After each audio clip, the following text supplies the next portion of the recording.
Assalamualaikum Bu Haji. Waalaikumsalam warahmatullahi wabarakatuh. Bagaimana kabarnya hari ini Bu Haji? Alhamdulillah baik. Gimana Bu baik juga kan? Alhamdulillah sehat Bu. Oh Ibu mohon maaf mengganggu waktunya ini ya. Saya ada tugas di pendidikan guru pendapat yang sedang saya jalani gitu Bu, tentang mewawancarai kepala sekolah gitu ya Bu, tentang bagaimana mengambil keputusan-keputusan yang dihadapi yang kasus-kasus di sekolah gitu Bu ya, yang dikaitkan dengan dilema etika gitu Bu. Bersedia Bu nanti saya wawancarai gitu ya Bu? Ya, mangga silakan. Ya, jadi Bu, ada beberapa pertanyaan yang saya ingin wawancara Ibu, yang saya ingin juga dapatkan gitu ya dari Ibu gitu, tentang bagaimana Ibu dapat mengidentifikasi kasus-kasus yang merupakan dilema etika atau rujukan moral gitu Bu. Ya, dalam menghadapi kasus-kasus itu tentu saja kita pertama-tama kita mengidentifikasi dulu apakah kasus tersebut bertentangan ya nilai-nilainya bertentangan dengan situasi tertentu, dan setelah itu tentu kita juga mencari fakta-fakta yang terjadi terkait kasus-kasus tersebut. Kemudian kita juga perlu untuk setelah membuang fakta-fakta, kita menguji gitu ya, menguji fakta tersebut apakah ini benar atau salah, dan kita juga harus harus senantiasa melakukan melakukan prinsip solusi, dan kita juga melibatkan rekan-rekan yang lain, karena dalam pengambilan keputusan itu kita tidak mungkin bisa memutuskan sendiri tanpa ada bantuan-bantuan dari rekan-rekan yang lainnya. Ya, berarti saling berkolaborasi gitu ya Bu ya, yang ada di sekolah gitu ya Bu ya.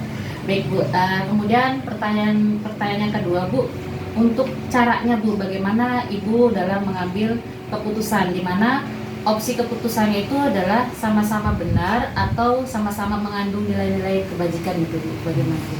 Kalau ada hal yang harus diputuskan dua-duanya sama-sama benar, kemudian dua-duanya sama mengandung kebajikan, tentu saja kita ambil yang paling banyak nilai kebajikannya. Kemudian lihat juga prospek kedepannya ya, apakah dua-duanya baik, ini kedepannya akan juga baik, jadi dimana yang kedepannya jangka panjangnya, jadi apakah kebaikan yang sama-sama baik ini jangka panjangnya sama baiknya, tentu saja kita ambil yang jangka panjangnya akan baik atau yang melibatkan banyak pihak, itu yang diutamakan. Kemudian Bu, pertanyaan selanjutnya gitu ya Bu ya, untuk langkah-langkah penyelesaian gitu Bu yang akan Ibu tempuh gitu ya, ada prosedur tersendiri atau bagaimana gitu ketika untuk memutuskan sebuah masalah-masalah yang sama-sama benar gitu Bu, cara memutuskannya ini? Untuk memutuskan masalah yang ada, apakah sama benar atau tidak juga sama saja ya, pada intinya dalam memutuskan masalah itu kita harus banyak mempertimbangkan berbagai macam hal tadi. Misalnya tadi ada hal-hal yang apakah hal tersebut akan merugikan salah satu atau kelompok gitu ya, jadi tentu saja kita akan mengutamakan untuk kemaslahatan yang banyak. Kemudian kalau masalah itu kalau jangka panjangnya mempengaruhi, tentu saja kita ambil yang pengaruhnya jangka panjangnya adalah yang terbaik gitu ya. Kemudian jika masalahnya itu menyangkut orang banyak tadi ya, kita utamakan ya orang banyak dulu untuk kepentingan orang banyak daripada untuk individu satu, biar tidak ada yang merugikan gitu ya Bu ketika Ibu mengambil keputusan ya, itu ya. lebih banyak yang mendapatkan kebaikan daripada hanya sedikit yang mendapat kebaikan.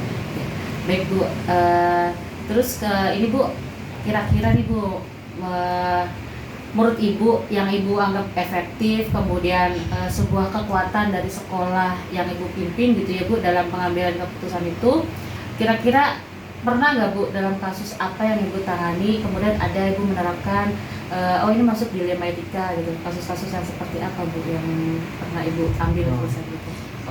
Kasus-kasus yang pernah berhubungan dengan itu ada sih beberapa ya di sekolah itu, terkait misalnya siswa yang eh, siswa ini misalnya dia tidak bisa naik kelas gitu ya. Nah, karena dia pada dasarnya tidak memiliki kemampuan dalam kognitifnya gitu ya.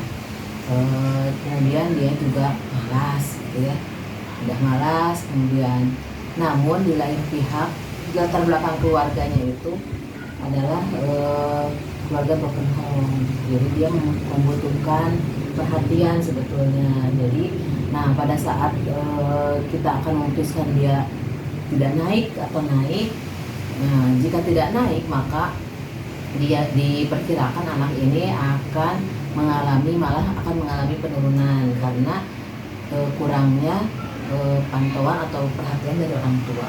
Jadi nah karena itu jadi kita memutuskan untuk dinaikkan dengan harapan dia bisa mendapatkan motivasi untuk lebih baik dan mendapatkan perhatian dari orang tua seperti itu. Baik Bu, kemudian ini Bu, lalu setelah ada kekuatan gitu ya Bu ya, pasti kan ada tantangan gitu Bu yang akan Ibu hadapi gitu ya ketika mengambil keputusan tersebut. Kira-kira apa yang menjadi tantangan Ibu gitu ketika mengambil keputusan yang itu gitu? Yang saya putuskan ya. Ya pada dasarnya setiap mengambil keputusan pasti ada resikonya ya. Tentu saja pada saat kita memutuskan suatu hal, pasti ada pihak-pihak yang tidak sepaham dengan kita, pihak-pihak yang tentu saja pihak-pihak yang mungkin bahkan akan menggugat ya apa yang kita putuskan hari itu. Jadi kita harus siap saja dengan argumentasi ya yang kuat agar keputusan yang kita ambil ini benar-benar bisa dipertanggungjawabkan. Bu. Kemudian Bu, apakah ada jadwal tertentu gitu Bu yang Ibu ambil ketika yang akan Ibu tentukan gitu ketika Ibu mengambil sebuah keputusan tersebut Bu? Dijadwalkan atau tidak? Kalau untuk jadwal khusus tidak ada, karena saat mengambil keputusan ini biasanya kasus-kasus tertentu itu datangnya tidak tentu ya. Jadi kadang-kadang tiba-tiba ada banyak kasus gitu ya, kadang-kadang tidak ada. Jadi sebetulnya tidak ada jadwal khusus, jadi kita lihat saja situasi dan kondisi yang ada di sekolah. Baik Bu. Nah selanjutnya Bu nih, apakah ada faktor atau dukungan yang mempermudah Ibu dalam mengambil keputusan itu Bu? Tentu saja dalam setiap keputusan pasti ada faktor pendukungnya. Salah satunya adalah tentu saja dari rekan-rekan yang ada di sekolah. Karena dukungan-dukungan mereka itu yang akan membantu pengambilan keputusan ya. Jadi dukungan selain dari dukungan yang sekolah juga dukungan dari keluarga di rumah itu saja, karena keluarga juga memberikan support ya untuk kegiatan kita baik di sekolah maupun di rumah. Jadi dukungan dari keluarga dan dari teman-teman dan rekan-rekan di sekolah itu sangat penting. Baik Bu. Bu, pertanyaan terakhir nih Bu, sekaligus kesimpulan gitu Bu dari wawancara kita gitu Bu. Jadi selama Ibu menjadi kepala sekolah gitu, pelajaran apa yang bisa Ibu petik dari pengalaman Ibu dalam melaksanakan pengambilan keputusan Ibu? Jadi pelajaran yang saya ambil selama memimpin di sekolah itu adalah bahwa suatu keputusan itu bisa diambil tidak hanya serta-merta berdasarkan kejadian-kejadian tertentu saja, tapi banyak faktor yang menentukan untuk bisa mengambil keputusan tersebut. Yang tadi diantaranya kita harus banyak berdiskusi dengan rekan, berkolaborasi ya, sehingga apa yang kita putuskan itu tidak akan menimbulkan kegaduhan yang berarti gitu. Itu jadi yang intinya adalah kolaborasi dengan rekan-rekan yang ada di sekolah.